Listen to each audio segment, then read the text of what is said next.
ಮೂಡ ಕೇಸ್ನಲ್ಲಿ ಸಂಸದ ಕುಮಾರ್ ನಾಯ್ಕ್ ಸಿಎಂ ಅವರ ಆಪ್ತ ಸಿದ್ದರಾಮಯ್ಯನವರ ಆಪ್ತ ಈತನನ್ನ ಈಗ ಇಡಿ ಅಧಿಕಾರಿಗಳು ಡ್ರಿಲ್ ಮಾಡ್ತಾ ಇದ್ದಾರೆ, ವಿಚಾರಣೆಗೆ ಒಳಪಡಿಸಿದ್ದಾರೆ, ಬಾಯಿ ಬಿಡಿಸ್ತಾ ಇದ್ದಾರೆ. ಏನಾಯ್ತು ಮೂಡ ವಿಚಾರಕ್ಕೆ ಸಂಬಂಧಪಟ್ಟಂತೆ ಎಲ್ಲವನ್ನು ಕೂಡ ವಿಚಾರಣೆ ನಡೆಸಲಾಗ್ತಾ ಇದೆ. ಮೂಡ ಕೇಸ್ನಲ್ಲಿ ಸಂಸದ ಕುಮಾರ್ ನಾಯ್ಕ್ಗೆ ಇಡಿ ಗ್ರಿಲ್.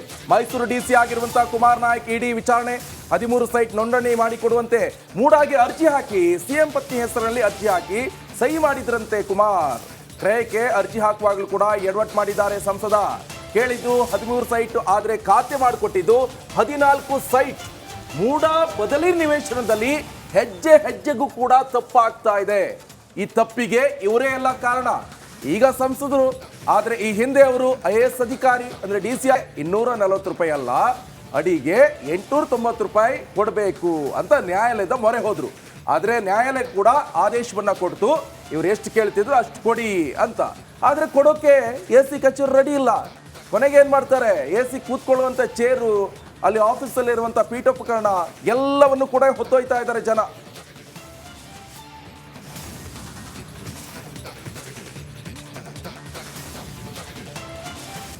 ಮೂಡ ಕೇಸ್ ವಿಚಾರವಾಗಿ ದೂರನ್ನ ಕೊಟ್ಟಿದ್ದು ಸ್ನೇಹಮಯಿ ಕೃಷ್ಣ ಅವರು. ಯಾರು ದೂರನ್ನ ಕೊಟ್ಟಿದ್ರೋ ಈಗ ಅವರ ವಿರುದ್ಧವೇ FIR ದಾಖಲಾಗಿದೆ. ದೂರುದಾರ ಸ್ನೇಹಮಯಿ ಕೃಷ್ಣ ವಿರುದ್ಧವೇ ಈಗ ದೂರು ದಾಖಲಾಗಿದೆ. ಮೂಡ ಕೇಸನ್ನು ಬಯಲಿಗೆಳೆದವರ ವಿರುದ್ಧವೇ FIR ಮಾಡಲಾಗಿದೆ. KPCC ವಕ್ತಾರ M ಲಕ್ಷ್ಮಣ್ ಅವರು ಕೊಟ್ಟಂತ ದೂರಿನ ಮೇರೆಗೆ FIR ಆಗಿದೆ. ಆ ಸ್ನೇಹಮಯಿ ಮೇಲೆ ಲಕ್ಷ್ಮಣ್ ಬ್ಲಾಕ್ ಮೇಲ್ ಆರೋಪವನ್ನ ಮಾಡಿ ದೂರನ್ನ ಕೊಟ್ಟಿದ್ರು. ಆ ಬ್ಲಾಕ್ ಮೇಲ್ ಆರೋಪವನ್ನ ದೂರನ್ನ ದಾಖಲು ಮಾಡಿಕೊಂಡಂತ ಪೊಲೀಸರು FIR ಮಾಡಿಕೊಂಡಿದ್ದಾರೆ. ನಿನ್ನೆ ಠಾಣೆಗೆ ಭೇಟಿ ನೀಡಿದಂಥ ಸ್ನೇಹಮಯಿ ಕೃಷ್ಣ ವಿರುದ್ಧ ದೂರನ್ನ ಕೊಟ್ಟಿದ್ರು M ಲಕ್ಷ್ಮಣ್.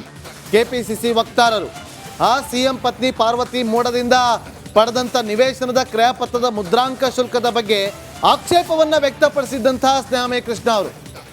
ಮತ್ತಷ್ಟು ಮಾಹಿತಿಯನ್ನು ಕೊಡೋದಕ್ಕೆ ನಮ್ಮ ಪ್ರತಿನಿಧಿ ವಿನೋದ್ ಫೋನ್ ಸಂಪರ್ಕದಲ್ಲಿದ್ದಾರೆ. ವಿನೋದ್, ಯಾರು ಮೂಡ ಹಗರಣವನ್ನ ಬಯಲಿಗೆಳೆದ್ರು ಅವರ ವಿರುದ್ಧವೇ ಈಗ ಬ್ಲಾಕ್ ಮೇಲ್ ಕಂಪ್ಲೇಂಟ್.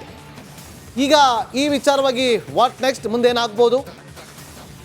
ಈಗಾಗಲೇ ಇದು ಮೂಡದಿಂದ 14 ನಿವೇಶನಗಳನ್ನ CM ಪತ್ನಿ ಪಡ್ಕೊಂಡಿದ್ರು.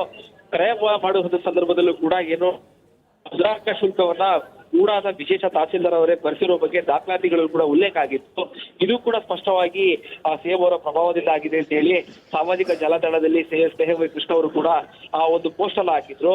ಈ ಪೋಸ್ಟ್ ಗೆ ಸಂಬಂಧಪಟ್ಟ ಹಾಗೆ ಈಗಾಗಲೇ ಪ್ರತಿನಿತ್ಯವೂ ಕೂಡ CM ವಿರುದ್ಧ ಇಲ್ಲ ಸಲ್ಲದ ಆರೋಪಗಳನ್ನ ಮಾಡ್ತಾ ಇದ್ದಾರೆ, ಜೊತೆಗೆ ಬ್ಲಾಕ್ ಮೇಲ್ ಅನ್ನ ಮಾಡ್ತಾ ಇದ್ದಾರೆ ಅಂತ ಹೇಳಿ ಈ ವಿರುದ್ಧ ಕ್ರಮ ಕೈಗೊಳ್ಳಬೇಕು ಅಂತ ಹೇಳಿ ನಿನ್ನೆ KPCC ವಕ್ತಾರ ಲಕ್ಷ್ಮಣ್ ಅವರು ಕೂಡ ದೇವರಾಜ ಪೊಲೀಸ್ ಠಾಣೆಯಲ್ಲಿ ದೂರು ದಾಖಲು ಮಾಡಿದ್ರು. ದೂರು ದಾಖಲಾದ ಒಂದೇ ದಿನದಲ್ಲಿ ಈಗ ಮೂಡದ ಹಗರಣದ ವಿರುದ್ಧ ಈಗಾಗಲೇ ಲೋಕಾಯುಕ್ತ ತನಿಖೆ ನಡೀತಾ ಇದೆ. ಅದಕ್ಕೆ ಪ್ರಮುಖ ಕಾರಣರಾಗಿರುವಂತಹ ದೂರುದಾರ ಸ್ನೇಹಮಯಿ ಕೃಷ್ಣ ವಿರುದ್ಧ ಈಗ ದೇವರಾಜ ಪೊಲೀಸ್ ಠಾಣೆಯಲ್ಲಿ ದೂರು ದಾಖಲಾಗಿದೆ. FIR ದಾಖಲಾಗಿದೆ. ಈಗ FIR ದಾಖಲಾದ ನಂತರದಲ್ಲಿ ಪೊಲೀಸರು ಯಾವ ರೀತಿಯಾಗಿ ವಿಚಾರಣೆ ನಡೆಸ್ತಾರೆ, ಈ FIR ಗೆ ಯಾವ ರೀತಿಯಾದಂತಹ ಕೌಂಟರ್ ಈಗ ಸ್ನೇಹಮಯಿ ಕೃಷ್ಣ ಅವರು ಕೊಡ್ತಾರೆ ಕೂಡ ಕಾದು ನೋಡ್ಬೇಕಾಗತ್ತೆ. ಈಗಾಗಲೇ ಈ ಒಟ್ಟಾರೆ ಈ ಒಂದು ಪ್ರಕರಣವನ್ನ ಹೆಚ್ಚು ಮಾಹಿತಿಯನ್ನು ಜೊತೆಗೆ ಎಲ್ಲೆಲ್ಲಿ ಲೋಪದೋಷಗಳಿದೆ ಪ್ರತಿಯೊಂದನ್ನು ಕೂಡ ಎಳೆಯಾಗಿ ಬಿಚ್ಚಿಡುವಂತ ಕೆಲಸವನ್ನ ಈಗಾಗಲೇ ಸ್ನೇಹಮಯಿ ಕೃಷ್ಣ ಅವರು ಕೂಡ ಮಾಡ್ತಾ ಇದ್ದಾರೆ. ಜೊತೆಗೆ ಯಾವೆಲ್ಲ ಹಂತದಲ್ಲಿ CM ಅವರು ಕೂಡ ಪ್ರಭಾವವನ್ನು ಬೆಳೆಸಿದ್ದಾರೆ ಇದೆಲ್ಲದರ ಬಗ್ಗೆ ಮಾಹಿತಿಯನ್ನು ಕೊಡ್ತಾರೆ. ಸೊ ಹೀಗಾಗಿ ಅವರ ವಿರುದ್ಧವೇ ಈಗ ದೇವರಾಜ ಪೊಲೀಸ್ ಠಾಣೆಯಲ್ಲಿ ದೂರು ದಾಖಲಾಗಿದೆ. ಎಲ್ಲ ಒಂದು ಕಡೆ ದೇಶದ ರಾಜಕಾರಣ ದಾರಿ ಮಾಡ್ಕೊಡ್ತಾ ಇದೆ ಅಥವಾ ದೂರು ದಾಖಲಾಗಿ ಒಂದೇ ದಿನದಲ್ಲಿ CM ಅವರ ವಿರುದ್ಧ ಇವರು ಬ್ಲಾಕ್ ಮೇಲ್ ಮಾಡ್ತಾ ಇದ್ದಾರೆ, ಜೊತೆಗೆ ಅವರ ವಿರುದ್ಧ ಆರೋಪಗಳನ್ನ ಮಾಡ್ತಾ ಇದ್ದಾರೆ ಅಂತೇಳಿ ಪೊಲೀಸರು ದೂರು ಕೊಟ್ಟ ತಕ್ಷಣದಲ್ಲಿ FIR ದಾಖಲು ಮಾಡಿದ್ದಾರೆ. ಇದೆಲ್ಲದರ ಬಗ್ಗೆ ಈಗ ಸಾಕಷ್ಟು ಅನುಮಾನಕ್ಕೆ ಕಾರಣ ಆಗಿದೆ. ಸೊ ಮುಂದಿನ ದಿನಗಳಲ್ಲಿ ಸ್ನೇಹಮಯಿ ಕೃಷ್ಣ ಅವರು ಕೂಡ ಕಾನೂನಿನ ಮೂಲಕವಾಗಿ ಯಾವ ರೀತಿಯಾದಂತಹ ಹೋರಾಟವನ್ನು ನಡೆಸ್ತಾರೆ ಕಾದು ನೋಡ್ಬೇಕಾಗತ್ತೆ. Nagendra Babu. Okay, thank you Vinod ನಿಮ್ಮೆಲ್ಲ ಮಾಹಿತಿಗಾಗಿ.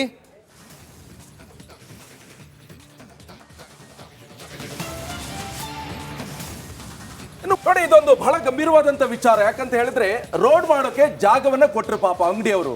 ಆದ್ರೆ ಜಾಗಕ್ಕೆ ಪರಿಹಾರ ಬೇಕಲ್ವಾ? ಪರಿಹಾರ ಎಷ್ಟಿರ್ಬೇಕು? ಒಂದು ನಿರ್ದಿಷ್ಟವಾದ ಅದಕ್ಕೊಂದು ವ್ಯಾಲ್ಯೂ ಇರಬೇಕು. ಆದ್ರೆ ಆ ವ್ಯಾಲ್ಯೂ ಕೊಟ್ಟಿಲ್ಲ. ಅದನ್ನೇ ಪ್ರಶ್ನೆ ಮಾಡಿ ಕೋರ್ಟಿಗೆ ಹೋದ್ರು. ಕೋರ್ಟ್ ಈಗ ಪರಿಹಾರ ಕೊಡಬೇಕು ಅಂತ ಹೇಳ್ತು. ಆ ನಿಟ್ಟಿನಲ್ಲಿ ಈಗ ಪರಿಹಾರದ ಹಣಕ್ಕಾಗಿ AC ಚೇರ್ ಅನ್ನ ತೆಗೆದುಕೊಂಡು ಹೋಗಿದ್ದಾರೆ ಜನ. ಈಗ AC ಕೂರಲ್ ಚೇರ್ ಇಲ್ಲ, ಪ್ರತ್ಯೇಕ ಕೊಠಡಿಯಲ್ಲಿ ಕೂತಿದ್ದಾರೆ ಚಿಕ್ಕಬಳ್ಳಾಪುರ AC ಅವರು. ಪರಿಹಾರ ನೀಡಿದ ಹಿನ್ನೆಲೆ AC ಕಚೇರಿ ಪೀಠೋಪಕರಣ ಜಪ್ತಿ ಮಾಡಲಾಯಿತು. 2011ರಲ್ಲಿ ಬಾಗೇಪಲ್ಲಿಯಲ್ಲಿ DVG ರಸ್ತೆ ಅಗಲೀಕರಣ ಮಾಡಲಾಯಿತು. ಈ ಅಗಲೀಕರಣದ ವೇಳೆ ಜಾಗವನ್ನ ಕಳೆದುಕೊಂಡಿದ್ರು ಅಂಗಡಿ ಮಾಲೀಕರು. ಈ ಅಡಿಗೆ ಒಂದು ಅಡಿಗೆ ಎಷ್ಟಿರುತ್ತಪ್ಪ, ಕೇವಲ 240 ರೂಪಾಯಿ ಪರಿಹಾರವನ್ನ ಕೊಟ್ಟಿದ್ರು ಸರ್ಕಾರ. ಆದ್ರೆ 240 ರೂಪಾಯಿ ಅಲ್ಲ, ಅಡಿಗೆ 890 ರೂಪಾಯಿ ಕೊಡಬೇಕು ಅಂತ ನ್ಯಾಯಾಲಯದ ಮೊರೆ ಹೋದ್ರು. ಆದ್ರೆ ನ್ಯಾಯಾಲಯ ಕೂಡ ಆದೇಶವನ್ನ ಕೊಡ್ತು, ಇವ್ರು ಎಷ್ಟು ಕೇಳ್ತಿದ್ರು ಅಷ್ಟು ಕೊಡಿ ಅಂತ. ಆದ್ರೆ ಕೊಡೋಕೆ AC ಕಚೇರಿ ರೆಡಿ ಇಲ್ಲ.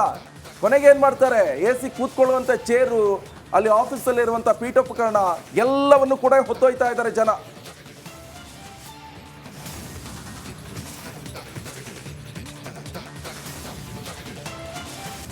ಮೂಡಾ ಕೇಸ್ ವಿಚಾರವಾಗಿ ದೂರನ್ನ ಕೊಟ್ಟಿದ್ದು ಸ್ನೇಹಮಯಿ ಕೃಷ್ಣ ಅವರು. ಯಾರು ದೂರನ್ನ ಕೊಟ್ಟಿದ್ರೋ ಈಗ ಅವರ ವಿರುದ್ಧವೇ FIR ದಾಖಲಾಗಿದೆ. ದೂರುದಾರ ಸ್ನೇಹಮಯಿ ಕೃಷ್ಣ ವಿರುದ್ಧವೇ ಈಗ ದೂರು ದಾಖಲಾಗಿದೆ. ಮೂಡಾ ಕೇಸನ್ನು ಬಯಲಿಗೆಳೆದವರ ವಿರುದ್ಧವೇ FIR ಮಾಡಲಾಗಿದೆ. KPCC ವಕ್ತಾರ M ಲಕ್ಷ್ಮಣ್ ಅವರು ಕೊಟ್ಟಂತ ದೂರಿನ ಮೇರೆಗೆ FIR ಆಗಿದೆ. ಆ ಸ್ನೇಹಮಯಿ ಮೇಲೆ ಲಕ್ಷ್ಮಣ್ ಬ್ಲಾಕ್ ಮೇಲ್ ಆರೋಪವನ್ನ ಮಾಡಿ ದೂರನ್ನ ಕೊಟ್ಟಿದ್ರು. ಆ ಬ್ಲಾಕ್ ಮೇಲ್ ಆರೋಪವನ್ನ ದೂರನ್ನು ದಾಖಲು ಮಾಡಿಕೊಂಡಂತ ಪೊಲೀಸರು FIR ಮಾಡಿಕೊಂಡಿದ್ದಾರೆ. ನಿನ್ನೆ ಠಾಣೆಗೆ ಭೇಟಿ ನೀಡಿದಂತ ಸ್ನೇಹಮಯಿ ಕೃಷ್ಣ ವಿರುದ್ಧ ದೂರನ್ನ ಕೊಟ್ಟಿದ್ರು M ಲಕ್ಷ್ಮಣ್, KPCC ವಕ್ತಾರರು. ಆ CM ಪತ್ನಿ ಪಾರ್ವತಿ ಮೋಡದಿಂದ ಪಡೆದಂತ ನಿವೇಶನದ ಕ್ರಯಪತ್ರದ ಮುದ್ರಾಂಕ ಶುಲ್ಕದ ಬಗ್ಗೆ ಆಕ್ಷೇಪವನ್ನ ವ್ಯಕ್ತಪಡಿಸಿದ್ದಂತಹ ಸ್ನೇಹಮಯಿ ಕೃಷ್ಣ ಅವರು. ಮತ್ತಷ್ಟು ಮಾಹಿತಿಯನ್ನು ಕೊಡೋದಕ್ಕೆ ನಮ್ಮ ಪ್ರತಿನಿಧಿ ವಿನೋದ್ ಫೋನ್ ಸಂಪರ್ಕದಲ್ಲಿದ್ದಾರೆ. ವಿನೋದ್, ಯಾರು ಮೂಡಾ ಹಗರಣವನ್ನ ಬಯಲಿಗೆಳೆದ್ರೋ ಅವರ ವಿರುದ್ಧವೇ ಈಗ ಬ್ಲಾಕ್ ಮೇಲ್ ಕಂಪ್ಲೇಂಟ್. ಈಗ ಈ ವಿಚಾರವಾಗಿ ವಾಟ್ ನೆಕ್ಸ್ಟ್, ಮುಂದೇನಾಗ್ಬೋದು? ಈಗಾಗಲೇ ಇದು ಮೂಡಾದಿಂದ 14 ನಿವೇಶನಗಳನ್ನ CM ಪತ್ನಿ ಪಡ್ಕೊಂಡಿದ್ರು. ಕ್ರಯ ಮಾಡುವ ಸಂದರ್ಭದಲ್ಲೂ ಕೂಡ ಏನು ಮುದ್ರಾಂಕ ಶುಲ್ಕವನ್ನ ಮೂಡಾದ ವಿಶೇಷ ತಹಸೀಲ್ದಾರ್ ಅವರೇ ಭರಿಸಿರೋ ಬಗ್ಗೆ ದಾಖಲಾತಿಗಳು ಕೂಡ ಉಲ್ಲೇಖ ಆಗಿತ್ತು. ಇದು ಕೂಡ ಸ್ಪಷ್ಟವಾಗಿ CM ಅವರ ಪ್ರಭಾವದಿಂದ ಆಗಿದೆ ಅಂತ ಹೇಳಿ ಸಾಮಾಜಿಕ ಜಾಲತಾಣದಲ್ಲಿ ಸ್ನೇಹಮಯಿ ಕೃಷ್ಣ ಅವರು ಕೂಡ ಆ ಒಂದು ಪೋಸ್ಟ್ ಅನ್ನ ಹಾಕಿದ್ರು. ಈ ಪೋಸ್ಟ್ಗೆ ಸಂಬಂಧಪಟ್ಟ ಹಾಗೆ ಈಗಾಗಲೇ ಪ್ರತಿನಿತ್ಯವೂ ಕೂಡ CM ವಿರುದ್ಧ ಇಲ್ಲ ಸಲ್ಲದ ಆರೋಪಗಳನ್ನ ಮಾಡ್ತಾ ಇದ್ದಾರೆ, ಜೊತೆಗೆ ಬ್ಲಾಕ್ ಮೇಲ್ ಅನ್ನ ಮಾಡ್ತಾ ಇದ್ದಾರೆ ಅಂತ ಹೇಳಿ, ಈ ವಿರುದ್ಧ ಕ್ರಮ ಕೈಗೊಳ್ಳಬೇಕು ಅಂತ ಹೇಳಿ ನಿನ್ನೆ KPCC ವಕ್ತಾರ ಲಕ್ಷ್ಮಣ್ ಅವರು ಕೂಡ ದೇವರಾಜ ಪೊಲೀಸ್ ಠಾಣೆಯಲ್ಲಿ ದೂರು ದಾಖಲು ಮಾಡಿದ್ರು. ದೂರು ದಾಖಲಾದ ಒಂದೇ ದಿನದಲ್ಲಿ ಈಗ ಮೂಡಾದ ಹಗರಣದ ವಿರುದ್ಧ ಈಗಾಗಲೇ ಲೋಕಾಯುಕ್ತ ತನಿಖೆ ನಡೀತಾ ಇದೆ. ಅದಕ್ಕೆ ಪ್ರಮುಖ ಕಾರಣರಾಗಿರುವಂತಹ ದೂರುದಾರ ಸ್ನೇಹಮಯಿ ಕೃಷ್ಣ ವಿರುದ್ಧ ಈಗ ದೇವರಾಜ ಪೊಲೀಸ್ ಠಾಣೆಯಲ್ಲಿ ದೂರು ದಾಖಲಾಗಿದೆ.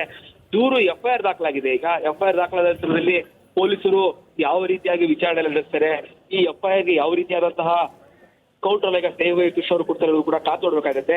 ಈಗಾಗಲೇ ಈ ಒಟ್ಟಾರೆ ಈ ಒಂದು ಪ್ರಕರಣವನ್ನ ಹೆಚ್ಚು ಮಾಹಿತಿಯನ್ನು, ಜೊತೆಗೆ ಎಲ್ಲೆಲ್ಲಿ ಲೋಪದೋಷಗಳಿದೆ ಪ್ರತಿಯೊಂದನ್ನು ಕೂಡ ಎಳೆಯಾಗಿ ಬಿಚ್ಚಿಡುವಂತ ಕೆಲಸವನ್ನ ಈಗಾಗಲೇ ಸ್ನೇಹಮಯಿ ಕೃಷ್ಣ ಅವರು ಕೂಡ ಮಾಡ್ತಾ ಇದ್ದಾರೆ. ಜೊತೆಗೆ ಯಾವೆಲ್ಲ ಹಂತದಲ್ಲಿ CM ಅವರು ಕೂಡ ಪ್ರಭಾವವನ್ನು ಬೆಳೆಸಿದ್ದಾರೆ, ಇದೆಲ್ಲದರ ಬಗ್ಗೆ ಮಾಹಿತಿಯನ್ನ ಕೊಡ್ತಾರೆ. ಸೊ ಹೀಗಾಗಿ ಅವರ ವಿರುದ್ಧವೇ ಈಗ ದೇವರಾಜ ಪೊಲೀಸ್ ಠಾಣೆಯಲ್ಲಿ ದೂರು ದಾಖಲಾಗಿದೆ.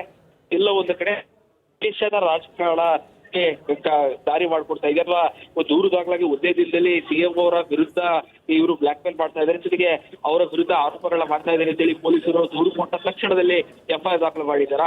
ಇದೆಲ್ಲದರ ಬಗ್ಗೆ ಈಗ ಸಾಕಷ್ಟು ಅನುಮಾನಕ್ಕೆ ಕಾರಣ ಆಗಿದೆ. ಸೊ ಮುಂದಿನ ದಿನಗಳಲ್ಲಿ ಸ್ನೇಹಮಯಿ ಕೃಷ್ಣ ಅವರು ಕೂಡ ಕಾನೂನಿನ ಮೂಲಕವಾಗಿ ಯಾವ ರೀತಿಯಾದಂತಹ ಹೋರಾಟವನ್ನು ನಡೆಸ್ತಾರೆ ಕಾದು ನೋಡ್ಬೇಕಾಗತ್ತೆ.